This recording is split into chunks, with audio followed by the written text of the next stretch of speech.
మీ కళ్ళద్దాలిక పక్కన పెట్టేయండి. ప్రతి కంటి సమస్యకి బెస్ట్ సొల్యూషన్ ఇస్తుంది అమెరికన్ లేజర్ ఐ హాస్పిటల్.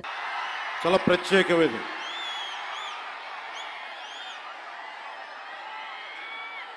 100 రోజులు దాటింది.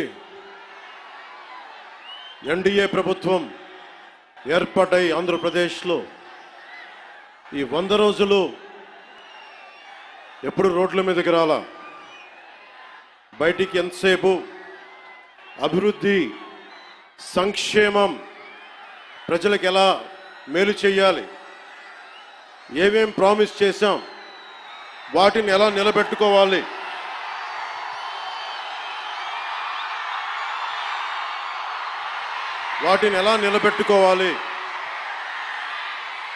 ఆర్థిక వ్యవస్థ దెబ్బతింది, దాన్ని ఎలా నిలబెట్టాలి. గౌరవ ముఖ్యమంత్రి శ్రీ చంద్రబాబు నాయుడు గారు కానీ, క్యాబినెట్ కానీ, ఎన్డీఏ ఎమ్మెల్యేలు కానీ, జనసేన కానీ అందరం ఒకటే ఆలోచిస్తూ ఉన్నాం. రాష్ట్ర అభివృద్ధి ఎలా ముందుకు తీసుకెళ్ళాలి అని. గెలిచిన రోజున ఏం చెప్పాం? 164 సభ్యులు ఎమ్మెల్యేలుగా గెలిచి 21 మంది ఎంపీలుగా గెలిచి ఆంధ్రప్రదేశ్ బలం, ఆంధ్రప్రదేశ్ విజయం, కేంద్ర ప్రభుత్వానికి వెన్నుదన్నుగా నిలబడింది. గెలవగానే నేను చెప్పింది కూడా ఒకటే, ఏ పార్టీ కూడా మనం పగా ప్రతీకార రాజకీయాలు ఉండవు, ద్వేషించం, చాలా మర్యాదగా వినమ్రతతోటి ఉన్నాం. దశాబ్దం పైన నన్ను వ్యక్తిగతంగా తిట్టారు, కించపరిచారు, అవమానం చేశారు. చాలా అవమానాలు పొందాం, పరాభావాలు చెందాం. ఏ రోజు పల్లెత్తు మాటల్లా స్థాయి పెరిగిపోయి, ఏ 7 కొండల వాడైతే, ఏ కలియుగ దైవం ఆయనకి కూడా అపచారం జరిగితే మెత్తగా ఎందుకు ఊరుకుంటాం? మాట్లాడకుండా ఎందుకుంటాం? ప్రతి ఎలక్షన్ ప్రతిదీ రాజకీయ కోణంలోనే చూస్తామా? అన్ని రాజకీయాలేనా? అన్ని ఓట్ల కోసమేనా?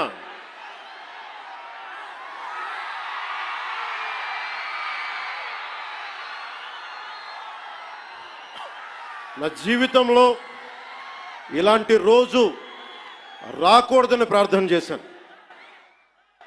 మనస్ఫూర్తిగా చెప్తున్నాను. నా తల్లి పాదాల సాక్షిగా, వెంకటేశ్వరుడి పాదాల సాక్షిగా ఏ రోజు కూడా ఇలా మాట్లాడాల్సిన రోజు, అవసరం రాదు అనుకున్నా. కానీ వైసీపీ నాయకులు తెప్పించారు ఈ రోజున. ధర్మో రక్షతి రక్షితః. ధర్మాన్ని నువ్వు రక్షిస్తే ధర్మం నిన్ను రక్షిస్తుంది. దీనినే eminent jurist, legal luminary Nanabhoy Palkhivala గారు చెప్పారు ఒక మాట. ధర్మో రక్షతి రక్షితః అని ఆయన చెప్పిన మాట. లా ఈజ్ కోడిఫైడ్ ధర్మాన్ని.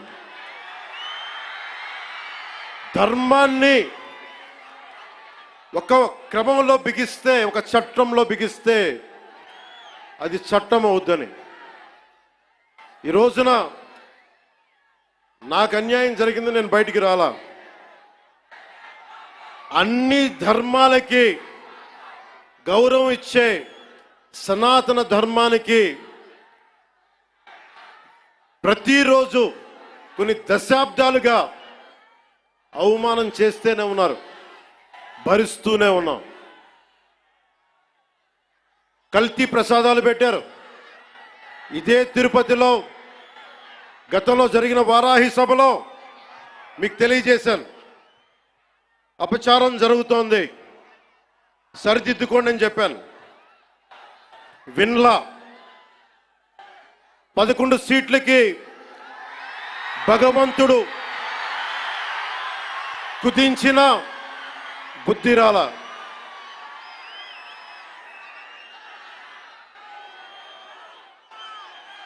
కొంత నేను ఈ స్పీచ్ కొంత ఇంగ్లీష్లో కూడా మాట్లాడాల్సి వస్తుంది. కశ్మీర్ నుంచి కన్యాకుమారి వరకు అర్థం అవ్వాలంటే కొంత ఇంగ్లీష్లో తప్పదు, అక్కడక్కడ కొంచెం సహకరించండి.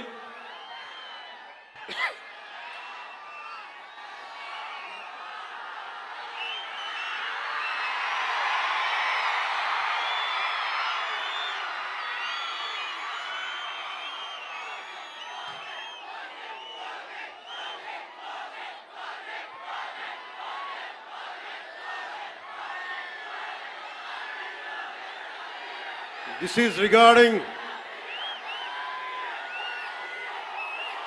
మీరు ఇక్కడున్న యువతకి, ఇది ఎలక్షన్ సమయం కాదు. వినండి, ఇది ఎలక్షన్ సమయం కాదు, సినిమా సమయం అంతకంటే కాదు. ఇది భగవంతుడి సమయం. ఇది ముస్లిమ్స్ని, ఇస్లాం సమాజాన్ని చూసి నేర్చుకోండి. ఇస్లాం సమాజాన్ని చూసి నేర్చుకోండి. మీరంతా వాళ్ళ అల్లా అంటే ఆగిపోతారు, మనం గోవింద అన్నం ఆగం.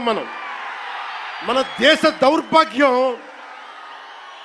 దౌర్భాగ్యం మనం హైందవ ధర్మానికి మన గౌరవం ఇవ్వం. సినిమా హీరోలకి, నేను కూడా సినిమా హీరోనే, ఎప్పుడు గౌరవం ఇవ్వాలి, ఎప్పుడు చప్పట్లు కొట్టాలి, అది నేర్చుకోవాలి. మీరందరూ యువత, వచ్చే తరానికి మీరు నాయకత్వం వహించేవాళ్ళు. నేను వచ్చింది మీ చేతి ఇక్కడ జేజేలు కొట్టించుకోవడానికి రాలా, గొడవ పెట్టుకోవడానికి వచ్చాను. ఎవరైతే సనాతన ధర్మ విరోధులో, ఎవరైతే సనాతన ధర్మాన్ని మట్టిలో కలిపేస్తామని అన్నారో వాళ్ళతో గొడవ పెట్టుకోవడానికి వచ్చాను ఈ రోజున. దయచేసి శ్రద్ధగా వినండి.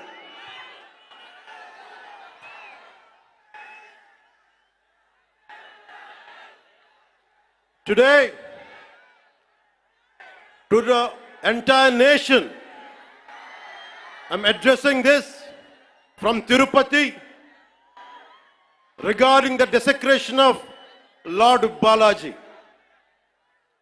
I came in front of you not as Deputy Chief Minister of Andhra Pradesh, not as Janasena Party President, but as an average citizen of Bharat, of a nation, and as a practitioner of Sanatana Dharma. I came in front of you all. ఒక deputy CM గానో, Janasena party అధ్యక్షుడుగానో నేను ఇక్కడికి రాలా. సగటు భారతీయుడిగా, సగటు హైందవ ధర్మాన్ని పాటించే హిందువుగా నేను మీ ముందుకు వచ్చాను. సగటు భారతీయుడిగా నా సనాతన ధర్మాన్ని, నా హైందవ సనాతన ధర్మాన్ని ఆరాధిస్తాను. ఇస్లాం, క్రిస్టియన్, సిక్, బౌద్ధం మొదలగు అన్య మతాల్ని గుండెలు నిండుగా గౌరవిస్తాను. I worship my Hindu Sanatana Dharma and I respect Islam, Christianity, Sikhism and Buddhism and all the dharmas existing in this world.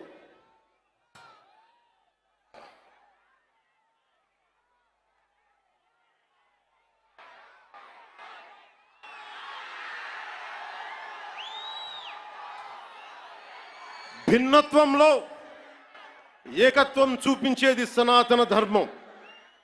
ఇతర మత ధర్మాల్ని గౌరవించేది సనాతన ధర్మం. స్వస్తి ప్రజాభ్యః పరిపాలయంతాం న్యాయేన మార్గేణ జనరాజ్యతంత్రాః శుభమస్తు పశుపక్షి వృక్షకీటేభ్యః